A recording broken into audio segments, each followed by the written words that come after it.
Hello દોસ્તો, જય શ્રી કૃષ્ણ. સ્વાગત છે તમારું લાઈવ વિથ નેહામાં. તો આજે આપણે અહીંયા મોલમાં શોપિંગ કરવા માટે આવેલા છે. તો એમ થયું કે થોડું તમને પણ બતાવી દઉં. તો અહીંયા મોલમાં સૌથી પહેલાં અમે ફ્રેશ શાકભાજી હતા એની શોપિંગ કરી. આદુ મરચાં બધું અહીંયા ફ્રેશ મળે છે. થોડું ફ્રૂટ પણ લઈ લીધું. એકચ્યુઅલીમાં અહીંયા આ મોલની અંદર બધી જ વસ્તુઓ એક જ સાથે મળી જાય છે, એટલે મને થોડું વધારે પસંદ છે અહીંયા આવવાનું. તો આ રીતે શાકભાજી લીધા પછી અહીંયા ગ્રોસરીના જગ્યાએ શોપિંગ કરવા આવી ગયા. તો ત્યાં આગળથી થોડું જે શોપિંગ કરવાનું હતું તે લીધું અને હવે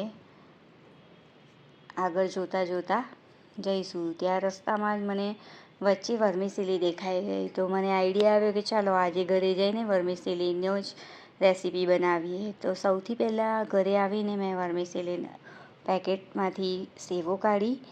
એક બાઉલ જેટલી મેં સેવ લીધી છે. જે થોડી બ્રાઉન કલરની આવે છે તે જ પસંદ કરી છે, કેમ કે જલ્દી શેકાઈ પણ જાય અને તેની બિરયાની પણ સારું બને છે. તો આપણે અહીંયા બિરયાની બનાવવાનું સ્ટાર્ટ કરીશું. તો સૌથી પહેલાં એક પેનમાં ઘી લીધું છે મેં 3 થી 4 ચમચી જેટલું. એને થોડું ગરમ થાય એટલે અંદર સેવ ઉમેરી દઈશું.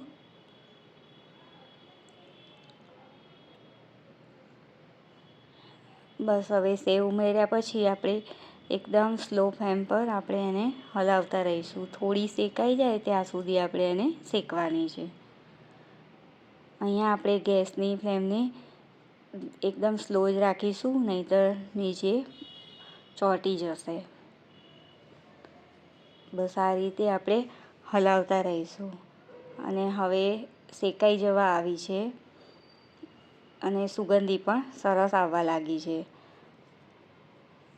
તો 1-2 મિનિટ માટે થોડી ફરીથી શેકી લઈશું અને ત્યારબાદ આપણે આને દૂધથી બનાવવાના છે. તો સૌથી પહેલાં થોડું દૂધ આપણે એડ કરીશું, જેનાથી કરીને બધી વરાળ બહાર આવી જાય. નહીં તો એકસાથે બધું દૂધ ઉમેરવા જઈશું તો બધા છાંટા આપણી ઉપર ઉડે અને દજાય.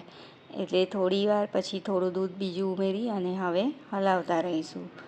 જ્યાં સુધી સેવ અને દૂધ બંને એકદમ થીક ફોર્મમાં ના આવી જાય ત્યાં સુધી આપણે એને હલાવતા રહીશું.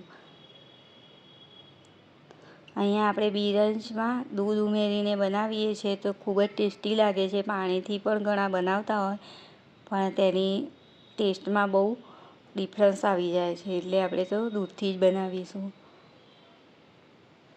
આ રીતે આપણે ધીરે ધીરે હલાવતા જઈશું.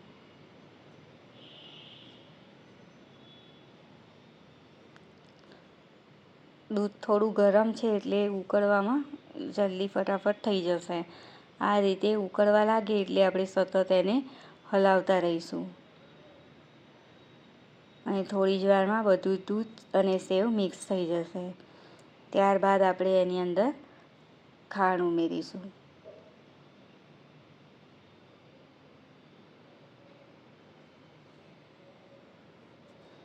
આ રીતે ઉકળવા દઈશું અને થોડું થીક થાય પછી આપણે એને છોડી અને બીજું કંઈ પણ કામ નહીં કરી શકીએ, નહીં તો નીચે તે ચોંટી જશે. એટલે આ રીતે એને સતત હલાવતા રહીશું.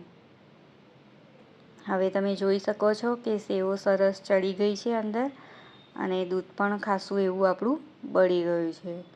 તો ફ્રેન્ડ્સ, મને અહીંયા એવું લાગી રહ્યું છે કે મારી સેવ નીચે થોડી ચોંટી રહી હતી, તો મેં એને એલ્યુમિનિયમની કઢાઈમાં ટ્રાન્સફર કરી લીધી છે.